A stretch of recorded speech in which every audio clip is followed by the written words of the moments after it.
예수님이 이제 제자들과 함께 그 마지막 순환과 부활에 대하여서 남겨놓은 26, 27, 28장에서 진행되고 있는데요. 이렇게 시작하고 있어요. 무교절 첫날에 유월절 잡수실 것을 이렇게 이야기하고 있어요. 무교절 첫날, 그러면 우리는 누룩 없는 절기가 시작되는구나, 그렇죠? 무교절이니까요. 무교절이라는 말이 누룩 없는 절기, 누룩 없는 떡, 그죠? 먹는 날. 유대인들의 달력에 의하면 니산월이라 그러죠. 니산월. 그래서 한 열흘 되는 날부터 그들이 양을 한 마리 가져다가 집에서 이렇게 가족과 같이 살아요. 한 3, 4일 동안 정들면 그것이 바로 내 나다라는 생각이 들 정도로 가까이 정들어요. 요즘도 애완동물들 키우는 사람들 보면 이게 강아지인지 자기 새끼인지 자녀인지 이제 모를 정도로 그렇게 정성들을 들이는데 바로 그런 의미죠. 그래서 거기다 정성을 들이고 거기 나중에 안수하고 그래서 그걸 제물로 드릴 때에 내 대신 죽는구나 라고 하는 그런 개념을 가지도록 만든 것이 바로 유월절인데, 유월절과 무교절은 같은 날 시작되어져요. 그래서 유월절 날은 이제 그 안식 후, 니산월의 14일 날, 그래서 그 양을 잡는 그 절기, 양을 잡는 하루를 유월절이라고 지키죠. 양을 잡아서 먹는 그날을. 그런데 무교절은 7일 동안 이렇게 누룩 없는 떡을 먹어요. 그래서 그러기 위해서는 어떻게 하는가 하면 그냥 집에서 누룩 없는 떡만 먹는 게 아니라 집 안에 있는 모든 누룩을 다 제거하죠. 곰팡이들을 다 제거하는 일들을 해요. 청소를, 대청소를 하는 거죠. 아마 오늘 그날을 이렇게 이야기하는 것 같아요. 그래서 무교절 첫날에 그 준비도 해야 되니까 예수님 앞에 나와서 제자들이 물었던 거예요. 유월절 음식 잡수실 것을 우리가 어디서 준비하면 좋을까요? 참 제자들은 힘들었을 거예요. 이때는 그들이 내 집이 따로 정해져 있지 않으니까. 보통 집이 정해지면 자기 집에서 그걸 하거든요. 자기 자녀들과 같이 유월절을 먹는데 이들은 지금 집을 떠난 상태예요. 그죠? 예수님이 가시는 곳이 그들의 집이었고, 그저 그 몸을 눕히는 곳이 그들이 잠자는 장소였기 때문에 그들은 이 유월절을 어디서 먹을까라는 그런 걱정들을 했던 것 같아요.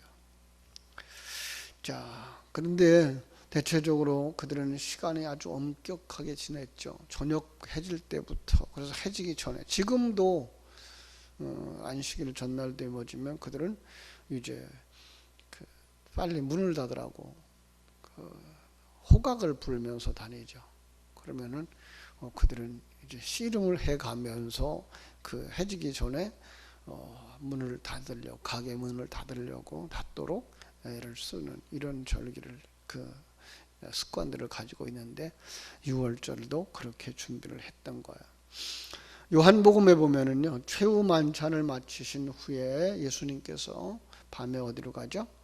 겟세마네 동산으로 가서 밤새워 기도하시고 그 다음날 새벽에 유대 종교 지도자들의 손에 의해서 로마의 관정으로 잡혀가는 이런 모습을 그려내고 있어요. 거기서도 뭐라 그런가 하면 유월절 잔치를 먹고자 해서 라고 말하고 있어요. 유월절 잔치, 바로 어린 양을 먹는 절기. 왜 이렇게 어떤 때는 유월절 시작하는 날, 어떤 때는 무교절 첫날 이렇게 말할까요? 특별히 강조하는 부분들이 달라서 그렇기도 해요. 어린 양이신 예수 그리스도를 강조할 때는 유월절이라는 말을 썼고요. 그러나 그들이 준비해야 되어지는 것, 그리고 뭐죠? 무교병의 7일 동안의 활동을 이야기하려고 그러면 무교절 이런 의미를 강조하고 있는 거죠. 어떤 면에서 지금 이 유월절과 무교절이 지금 같이 시작되어지는 이런 건데 왜 이렇게 혼잡하게 이렇게 말하기도 하고 저렇게 말하기도 할까요? 그건 바로 예수님을 통해서 두 가지 사건이 같이 일어나고 있는 일이기 때문에 그래요. 그러니까 영적인 세계 속에서의 일을 시간과 공간 세계 속에서 표현을 하려 그러니까 이게 혼잡해질 수가 있는 거죠. 우리가 지금 제하고 같이 이렇게 말씀을 묵상하면서 혼돈할 수밖에 없는 게 십자가의 죽음과 부활이, 제 해석 속에서는 우리 성도들의 신앙생활을 시작하는 날부터 마치는 날까지, 완성되어지는 날까지가 동시에 이루어지는 사건이죠. 한쪽으로서는 자기 부인의 삶이 계속 이루어지는 것이고, 한쪽에서는 부활의 삶이 계속 완성되어져 가는 것이죠. 근데 그걸 한 사람을 통해서 설명을 하려니까, 그걸 구체적으로 설명을 해주려니까 예수처럼 어떻게 돼요? 십자가의 죽음이 있어야 되어지고, 그리고 부활의 사건이 하나로 이렇게 일어나는 거죠. 그런데 그것만 보고 깊은 영적인 생각이 없으면 어떻게 생각해요? 아, 우리도 어느 날 죽겠구나. 그리고 우리도 어느 날 부활하겠구나. 이 생각만 하는 거죠. 우리는 지금 부활의 과정을 겪고 있는 사실을 잃어버리는 거죠. 예. 그 부분에 있어서 우리는 영적인 부분과 시간과 공간 속에서 일어나는 사건들이 이렇게 차이가 있을 수 있다라는 것 우리가 알 수가 있어요. 유월절은요, 그들은 굉장히 복잡하죠. 거기에 의식이 참 많아요. 지금도 유월절을 지키는 그들의 행위 속에서 보면은 첫째로 그 시작할 때 어떻게 해요? 손을 씻는 일부터 시작하죠. 깨끗해야 되니까. 그래서 손 씻고, 그 다음에 가장이 축제에 대해서 감사의 기도를 드려요. 그리고 이제 4번의 포도주를 마시는데 그 첫 번째 포도주 잔을 마실 때 기도로서 시작되어지는 거예요. 그게 시작이에요. 그러니까는 우리로 말하면 예배가 묵상 기도로 시작되어지는 거하고 같은 거죠. 그죠? 자, 그 다음에는 이제 계속 채소도 먹고 쓴 나물도 먹고, 그리고 거기에서 이제 무교병도 먹죠. 그죠? 무교병 먹는 순서는 이제 나중에 진행이 됩니다만은, 그들이 그 과거에 애굽에서 겪었던 그 고난들을 생각하면서 그들은 쓴 나물을 먹는 것을 볼 수가 있어요. 그다음에 이제 찬양의 첫 부분을 이야기하죠. 그들이 찬양은 보통 시편 113편에서부터 118편까지를 사용하는데, 때로는 113편, 114편을 이렇게 첫 번째 찬송으로 부른다 그래요. 그리고 그 유월절 학가다에서는 집안의 자녀들이 이 의미를 모르니까 묻는 말로 시작합니까? 왜 이런 것을 합니까? 라고 질문을 하면 이제 가장이 출애굽의 사건을 상기시켜 주면서 상징적인 의미들을 그들에게 가르쳐 주어서 유월절에 그 무교절이나 유월절에 그 의미가 무엇인지 그들에게 정확하게 가르쳐 주었던 거죠. 물론 우리가 생각하는 어린 양 예수 그리스도의 죽음이라고는 생각하지 못했지만, 그죠? 지금도 그들은 그걸 믿지 않으니까요. 그들은 그냥 어린 양의 죽음은 어린 양의 죽음으로 끝나는 거죠. 그래서 그 어린 양이 우리를 위해서 죽어 주었기 때문에 우리가 출애굽을 했고, 그 출애굽의 과정 속에서 우리가 기억해야 될 것은 애굽의 고난스럽고 고통스러웠던 삶이다라는 이야기를 거기서 해주는 거죠. 그러면서 두 번째 포도주를 마시게 되는 거죠. 물론 거기서 이제 양고기가 오르게 되어지고요. 그리고서 이제 세 번째 포도주 잔으로 이어지는데, 이게 축복의 잔이죠. 이 잔을 마실 때가 되어지면 그들은 이제 그 무교병을 먹게 되는데, 무교병을 가지고서 그쪽에서 나눠 먹게 되는 거죠. 그게 뭐예요? 우리는 예수의 살과 피를 먹고 마시는 것으로 볼 수가 있는 거죠. 참석자들은 그때에 다 함께 감사의 기도를 드리게 되어지고, 나머지 찬양을 부르게 되어져요. 그게 이제 시편 114편에서부터 118편 혹은 115편에서부터 118편까지를 이렇게 부른다 그래요. 이러니까 그들은 거기에서 준비할 게 참 많은 거죠. 순서도 잘 준비를 해야 되고, 그러기 위해서 음식도 준비해야 되고, 그런 청소도 해야 되고 하는 것들이 다 이 유월절과 무교절을 지키는 그들이죠. 자, 제자들은 이 식사 장소가 자기 집이 없었기 때문에 그걸 준비하는 일이 쉽지를 않았겠죠. 그렇죠? 자, 제자들이 그래서 예수님께 묻는 거죠. 우리가 어디서 유월절 식사를 음식을 잡수시면 좋겠습니까? 근데 예수님은 뭐라고 말씀하셔요? 성 안에 누구에게 가라. 여기 아무에게나라고 해서 그냥 지나가는 사람 붙잡고라고 생각을 하면 안 되고, 이미 준비되어진 장소 이렇게 보시면 좋을 것 같아요. 어떤 사람들은 그렇게 얘기를 해요. 학자들 가운데 예수님의 무명의 친구였을 거다, 무명의 제자였을 거다, 이렇게 얘기를 하는 거죠. 이 친구가 예수의 비밀을 다 알고 있는 사람으로서 그 장소를 공급했을 것이고, 그 친구는 큰 다락방을 소유하고 있을 만큼 부유했을 것이다. 그리고 매우 겸손해서 만찬에 필요한 모든 것들을 다 제공하고도 제자들의 12명이 같이 식사하는 그 자리에는 참석하지 않았을 거다라고 이야기하는 학자들도 있어요. 이것은 그래도 우리가 추측할 뿐이죠. 성경이 말하고 있지 않으니까요. 그래서 그들은 19절에 거기서 준비를 합니다. 제자들이 예수께서 시키신 대로 하여 유월절을 준비하였더라.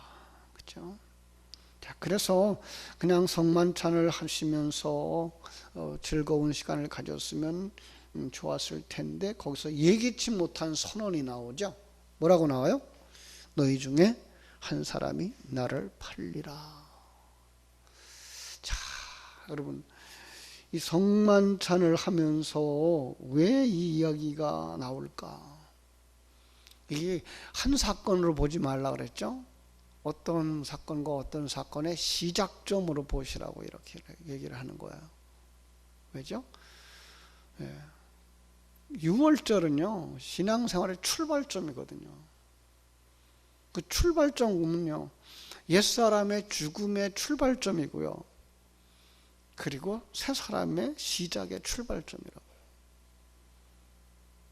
그러니까 지금 여기서 예수를 팔아먹으려고 하는 사람이 우리 속에 있는 거예요. 거기는 가룟 유다이기는 하지만 실제로 우리께로 가져오면 우리 속에는 여전히 제자의 선생을 팔아서라도 자기 배를 채우려고 하는 누가 있는 거예요? 옛사람. 가룟 유다가 내 속에 있는 거예요. 그죠? 이렇게 시작되는 그림이어야 그가 누군지를 알 수가 있어요. 내 속에 있는 옛사람 가룟 유다는 어떤 사람이에요? 여기서 묻죠. 제자들이 딱 두 종류로 나누어지죠. 한 종류의 사람은 예수님을 뭐라고 불러요? 주님이라고 불리죠. 주님, 나는 아니지요 라고 부르죠. 자, 그런데 25절에 보니까 예수를 파는 유다가 대답하여 이르되 랍비여, 나는 아니지요 라고 얘기하죠. 그를 뭐라고 여겨요? 선생 중에 하나예요. 주는 뭐예요? 단수예요. 오직 당신만이 내 생명의 주인입니다를 고백하는 새 사람의 상징이죠. 그런가 하면 그 유다는 랍비들 중에 한 사람으로 예수를 보는 거죠. 선생들 중에 하나예요. 어떤 면에 주는 생명의 주인인과 함께 랍비는 가르치는 자 중에 하나예요. 그런데 뭐라고 대답하죠? 23절, 나와 함께 그릇에 손을 넣는 그가 나를 팔리라. 참, 그 유대인들의 그 전통에 의하면은요, 쿰란 공동체의 규율을 따라서 그 떡을 먹는 순서가 있대요. 순서가. 그런데 그릇에 손을 넣는 순서에 예수와 함께 손을 넣었다는 건 예수님의 그 권위를 인정하지 아니했다라는 의미라는 거예요. 오늘 이 시대에 우리 모두가 다 그럴 사람이에요. 권위가 무너진 시대에 우리가 살고 있어요. 가정 속에서 부모의 권위들이 무너지고, 학교에서 선생님의 권위가 무너지고, 심지어 오늘 교회 안에서 목회자들의 권위까지도 무시당하는 시대를 살고 있어요. 그게 누구예요? 가룟 유다예요. 정말 이 시대는요, 권위자들이 없어요. 권위를 인정하려고 하지도 않아요. 감히 대통령에 대하여서 어떻게 그렇게 말할 수가 있어요? 세우신 이가 하나님이라고 말할 때, 물론 그 대통령을 바로 세워야 되는 것, 대통령이 바르게 정치를 해야 되는 것, 선생님이 바르게 선생님 역할을 해야 되는 것 중요하죠. 그러나 하나님이 그 세우시는 나라는 잘 살아가는 나라, 평안한 나라만 보고 있는 건 아니에요. 그 속에서 뭘 보신다고요? 하나님의 권위가 인정되어지는 순종하는 백성들을 만드시는 데 있는 거예요. 그런데 우리 지금 예수 믿는 사람들까지도 이 세상이 전부인 것처럼, 그걸 우리 손으로 뒤집어 엎지 않으면 안 된다고 생각하는 거예요. 물론 우리는 기도해야 돼요. 물론 우리 싸워야 돼요. 그러나 그 결과는 하나님이 내신다는 사실을 우리는 믿는 마음이 있어야 뭐 할 수 있어요? 평강을 누릴 수 있고 하나님의 권위를 인정하는 거죠. 역사를 누가 움직여요? 하나님이 움직이죠. 사람들이 움직여요? 절대 아니에요. 우리 그걸 인정할 수 있어야 돼요. 가정 속에서도 왜 요즘 부모님들의 권위가 인정되지 않죠? 이 전자들 계속 발달하는 이 문화 때문에 그래요. 농사하는 집에 가면은요, 누가 제일 권위가 있을 것 같아요? 부모죠. 왜? 경험이 있으니까. 어촌에 가도 마찬가지예요. 일을 하는데 경험을 가진 아버지가 권위자죠. 그런데 문화가 발달한 이 전자시대에 휴대폰들을 고장났다, 컴퓨터가 고장났다, 아버지가 가르쳐줘요? 애들이 가르쳐줘요? 그러니까 부모님의 권위가 또 떨어지는 거예요. 그럼에도 불구하고 권위를 인정할 수 있어야 되는데, 그런 면에서 우리가 점점 권위를 잃은 시대에 예수님과 같이 막 먹으려고 하는 가룟 유다의 마음이 누구 속에 있어요? 우리 옛사람 속에 있는 거예요. 그런데도 불구하고 예수님이 성찬을 베풀잖아요. 왜 그래요? 옛사람은 죽어야 되고 새 사람이 살아야 되는 게 어디로 나와요? 예수님의 살과 피를 통해서 나오기 때문에 그런 거예요. 그래서 그들에게 뭘 줘요? 떡을 주죠. 그렇죠? 26절에 떡을 가지사 축복하시고 떼어 제자들에게 주시며 이르되 받아 먹으라. 이것은 내 몸이니라. 이게가 오병이어 현장에서 떡을 떼던 장면과 출애굽의 장면에서 만나를 내려주시는 장면들이 같이 연결되어져 가야 되는 거예요. 그래서 그래야만 우리가 지금 이 새벽에 이스라엘 백성들이 광야에서 만나를 줍듯이 우리가 하나님의 양식을 받아서 먹고 사는 이 신앙의 자리로 나갈 수 있는 거예요. 그래야 새벽 예배를 소중히 여길 줄 알게 되는 거죠. 그래야 하루의 시작을 말씀으로 시작하는 것을 소중히 여길 줄 알게 되는 거죠. 그리고 또 말씀하셔요. 잔을 가지사 축사하시고 그들에게 주시면서 이르시되 너희가 다 이것을 마시라. 이것은 죄사함을 얻게 하려고 많은 사람을 위하여 흘리는 바 나의 피 곧 언약의 피니라. 이제 예수님이 장차 내일이죠. 여기서 보면 내일이에요. 십자가에서 죽으실 것을, 그 사건을 통해서 우리에게 무엇인가를 계시해 주실 것을 이렇게 바꿔주는 거죠. 이제까지 그들이 양고기를 먹었던 그 사건을 떡으로 바꾸시고 계신 거죠. 그렇죠? 그래서 이제는 다시는 양을 잡을 이유가 없는 거예요. 성찬식을 통해서 그 예수의 살과 피를 대신하고 있고, 그 예수의 살과 피가 뭐예요? 만나예요. 생수예요. 그것들을 우리가 받는 사람들이구나를 깨달아 알 수가 있는 거죠. 마지막 잔은 마시지 않는 거예요. 예수님은 마지막 잔을 마시지 않았어요. 아직 성찬식이 안 끝났어요. 그럼 성찬식이 언제 끝나요? 이렇게 얘기하죠. 그러나 너희에게 이르노니 내가 포도나무에서 난 것을 이제부터 내 아버지 나라에서 새 것으로 너희와 함께 마시는 날까지 마시지 아니하리라. 그래서 우리들은 성찬식에서 마지막 잔을 마시는 사람들이죠. 우리는 그럼 어디에 들어간 사람이에요? 천국에 들어간 사람들, 상징이에요. 우리는 주님의 성찬을 맞이할 때마다 이 부분에 대한 묵상들이 있어야 되어지고, 정말 세상의 양식들이 오늘 수없이 공급되어지죠. 너를 키워라. 네가 성공자가 되라. 이렇게 하면 성공할 수 있을 거야. 그게 뭐예요? 애굽의 양식들이에요. 애굽에서 먹던 것들이에요. 그거 받으면 안 되죠. 그래서 예수님이 금식하는 모습으로 그려지고 있는 거죠. 우리 그럼 마땅히 뭘 먹어야 돼요? 만나를 먹어야 되는 사람들이죠. 주님의 살과 피를 먹고 마시는 사람들.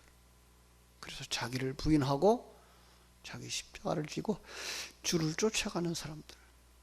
여러분들이 그 믿음의 사람들이 되어져서 정말 예수 생명 가진 자들로, 예수의 살을 먹고 사는 자들로, 예수의 피를 받은 자들. 과거는 우리에 그랬어요. 부모님에게 효도하면서 부모님의 살을 받고, 그죠? 피를 받았다고. 그래서 부모에게 효도했죠. 우리는 어떻게 돼요? 하나님의 살을 받고 예수님의 살을 받고 피를 받았으면 이제 누구한테 충성해야 돼요? 예수에게 충성해야 되죠. 그 믿음 가지고 살아갈 수 있는 예수 생명 가진 여러분들 되시기를 주님의 이름으로 축복합니다. 기도하겠습니다. 아버지 하나님 감사합니다. 어쩌다가 이루어지는 유월절이 아니고 어쩌다 이루어지는 무교절이 아닌 하나님의 계획 속에서 이루어진 유월절이고 무교절이라는 사실을 다시 한번 깊이 깨달아 알게 하여 주시기를 원합니다. 그리고 정말 예수님의 살과 피를 먹고 마시는 사람들이 되어져서 주님과 같이 그릇에 손을 넣으려고 하는 주님의 권위를 인정치 아니하는 자들이 아니라 하나님이 세우신 그 권위들을 인정할 수 있는 사람들이 되게 하여 주시옵소서. 그것이 잘 되지 않아서 우리는 연신 예수의 살을 먹어야 되고 예수의 피를 마시는 자들이 되어줘야 되는데, 아버지 하나님, 이스라엘 백성들이 광야에서 만나를 받고 생수를 받았던 것처럼 우리에게도 매일매일 만나를 허락해 주시고 생수를 공급하여 주시옵소서. 이 새벽에 저희들에게 충만하게 채워주시기를 소원하며 예수님의 이름으로 기도하옵나이다. 아멘. 하늘에 계신 우리 아버지,